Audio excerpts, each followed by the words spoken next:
Tamil Nadu amateur gymnastic சங்கம் சார்பில் மாநில அளவிலான ஜிம்னாஸ்டிக் 2025க்கான போட்டிகள் நடைபெற்றது.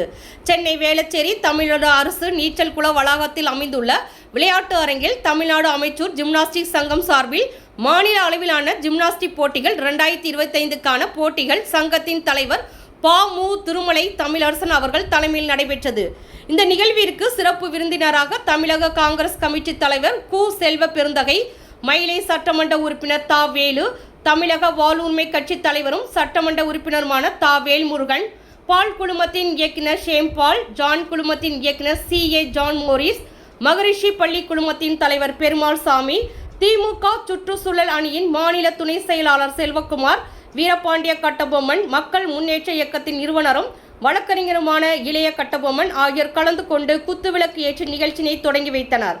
அதைத் தொடர்ந்து பேசிய சட்டமன்ற உறுப்பினர்கள் மற்றும் பல்வேறு இயக்கத்தின் தலைவர்கள் கூறியது, ஜிம்னாஸ்டிக் விளையாட்டுப் போட்டியை கற்று மாநில அளவில் மட்டுமல்ல உலக அளவில் சாதனைகள் படைத்து இந்திய தேசத்திற்கும் தமிழ்நாட்டிற்கும் பெருமை சேர்க்க வேண்டும்.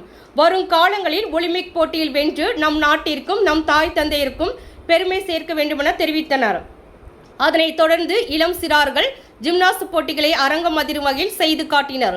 பின்னர் செய்தியாளர்களுக்கு பேட்டி அளித்த ஜிம்னாஸ்டிக் சங்கத்தின் தலைவர் பா.மு. திருமலை தமிழரசன் கூறுகையில், இப்போட்டி 25-26 மற்றும் 26-10-2026 ஆகிய 2 நாட்கள் நடைபெறுகிறது.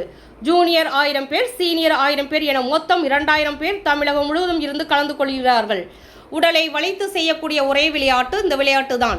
இதனை கற்றுக்கொண்டால் அனைத்து விளையாட்டுகளையும் நாம் திறம்பட விளையாட முடியும். இக்கலையானது கிரேக்க நாட்டில் முதலில் ஆரம்பிக்கப்பட்டது. அதனை தற்போது தமிழகத்தில் மிக வேகமாக கற்று வருகிறார்கள். மேலும் தமிழகத்திலிருந்து இன்னும் 5 ஆண்டுகளுக்குள் ஒலிம்பிக் போட்டியில் கலந்து கொண்டு பதக்கங்களை வென்று சாதிக்க எங்களுடைய சங்கம் மிகப்பெரிய முயற்சி எடுத்து வருகிறோம். இதற்கு அரசு உதவி செய்ய முன்வர வேண்டும். இக்கலையானது தமிழகத்தில் உள்ள அனைத்து மாவட்டங்களிலும் பயிற்சி அளித்து வருவதாகவும், இத்தகைய விளையாட்டுப் போட்டிக்கு அரசு அனைத்து பள்ளிகளிலும் இத்தகைய போட்டிகளை நடத்த முன்வர வேண்டும். தற்போது எங்களுடைய சங்கத்தின் மூலம் 18 மாவட்டங்களில் இந்த கலையை கற்றுத்தருவதாக கூறினார். இந்த நிகழ்ச்சியில் பொதுச் செயலாளர் சுகுமார், பொருளாளர் முனியாண்டி, துணைத் தலைவர் ஜீவானந்தம் மற்றும் சங்கத்தினர் சார்பில் இந்த போட்டினை வெகு சிறப்பான முறையில் ஏற்பாடு செய்திருந்தனர்.